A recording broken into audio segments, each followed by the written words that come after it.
UNESCO telah resmi menetapkan budaya sehat jamu sebagai warisan budaya tak benda pada 6 Desember lalu.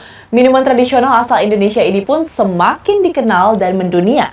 Hal ini tentu tidak terlepas dari peran para pedagang dan pebisnis jamu yang tak hanya meracik namun juga mengemas minuman yang kaya akan rempah. Ya, jamu menjadi sesuatu yang lebih bernilai tinggi dan produser lapangan CNN Indonesia, Clarissa Aradia akan mengulasnya untuk Anda dalam segmen Demi Cuan.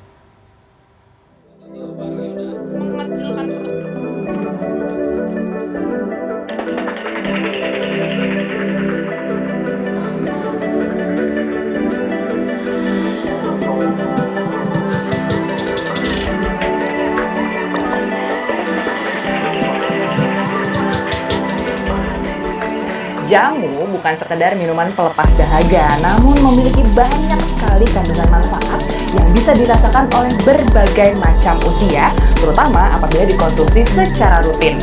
Hal inilah yang membuat sebagian orang melihat jamu sebagai salah satu peluang bisnis yang cukup menjanjikan. Seperti apa? Mari kita ulas dalam segmen Demi Cuan. Bu, mau satu lagi ya? Kunyit asam. Berasal dari bahasa Jawa kuno, yakni jampi yang berarti doa dan usodo yang berarti penyembuhan, jamu telah menjadi ramuan obat-obatan herbal yang memegang peranan penting dalam pemeliharaan kesehatan sejak dulu. Kunyit asam, beras kencur, temulawak merupakan beberapa nama racikan minuman jamu yang tak asing di telinga kita. Bahan racikan jamu terbilang sederhana, yakni rempah-rempah seperti jahe, kunyit, asam jawa, serai, sambiloto hingga brotowali yang kerap digunakan ataupun dikonsumsi oleh keluarga Indonesia secara turun-temurun. Tak heran, minuman tradisional yang sudah ada sejak ratusan tahun lalu ini masih eksis hingga saat ini. Lama banget, sampai sekarang dan nenek-nenek ini. Pas kebetulan badannya rasanya pegel, jadi pas saya ke pasar udah biasa banyak jamu wantong, badannya enak, seger, nggak pegel-pegel gitu. Pada 6 Desember lalu, UNESCO resmi menetapkan budaya sehat jamu sebagai warisan budaya tak benda. Pengakuan jamu sebagai minuman tradisional yang menyehatkan hingga bisa dikenal dan mendunia tentu tidak terlepas dari peran para pedagang jamu tradisional yang bertahan menjajakan minuman kaya rempah ini.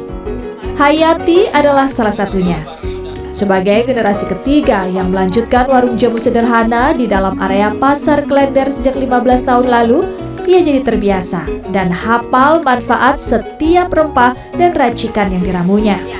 Saya kan memang karena warisan temurun ya, jadi kan saya memang awalnya kan saya lihat dulu, oh bagaimana caranya gitu kan dari awal. Kita lihat dari kalau saya ini kan bahan-bahannya memang asli ya mbak, memang yang dari temuan-temuan yang harus kita kupas dulu, kita racik dulu, kita cuci, kita bersih deh ini kan, terus kita lihat dulu, oh cara pengolahannya seperti apa, ini seperti apa dilihat dulu, terus komposisinya bagaimana, terus apa ya, bahan-bahan itu loh, jadi takarannya seperti apa kan harus pas. Meskipun di dalam warung yang kecil, produk jamu yang dijajakannya sudah cukup dikenal, sehingga nampak ramai pembeli. Piawai dalam meracik jamu hingga rasa pahit yang tak begitu dominan, jamu racikan Hayati banyak dicari. Dalam sehari, setidaknya 30 gelas dan belasan botol berukuran 650 ml dan 1,5 liter jamu bisa ludes terjual. Guna meningkatkan pendapatannya, ia tak hanya menjual jamu racikannya sendiri, tapi juga melengkapi warung kecilnya dengan beragam jamu saset dan rempah-rempah mentah dan kering yang kerap dicari pembeli untuk diseduh mandiri. Kadang kan pasar ini kan sepi ya mas ya mbak ya. Karena kalau gini saya bilang saya begini, udah besok yang penting lebih ramai dari sekarang. Itu intinya kadang-kadang. Kita nggak tahu ya mbak, rezeki ya mbak, kadang-kadang gitu. Apalagi sekarang kan semenjak Covid kan pasar sepi ya, terus kadang-kadang saya juga ya kan nggak yang dagang jamu kan nggak cuma saya doang gitu, banyak ya gitu. Cuman kadang-kadang oh ya saya sih pengen saya pokoknya jamunya bisa komplit gitu kan, semuanya bisa, insya Allah kalau orang nyari ada.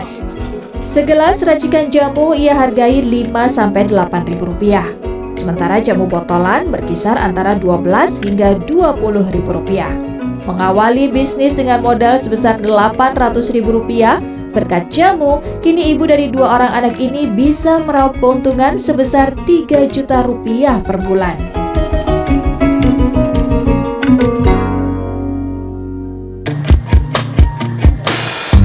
Seiring berjalannya waktu, jamu terus bertransformasi.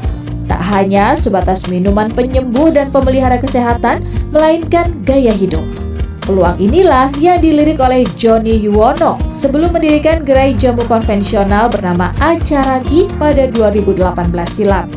Menjamurnya bisnis coffee shop pada saat itu menginspirasinya untuk bereksperimen, mengangkat sekaligus memperkenalkan jamu sebagai minuman tradisional namun dengan pengolahan ala kafe dan pengemasan kekinian.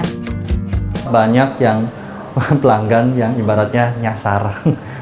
Mereka kira ini coffee shop, mendadak, sis minta kopi dong, nggak ada kopinya, adanya jamu. Ada berapa yang menolak, yang keluar, tapi mayoritas, oh jamu, penasaran, mencari tahu.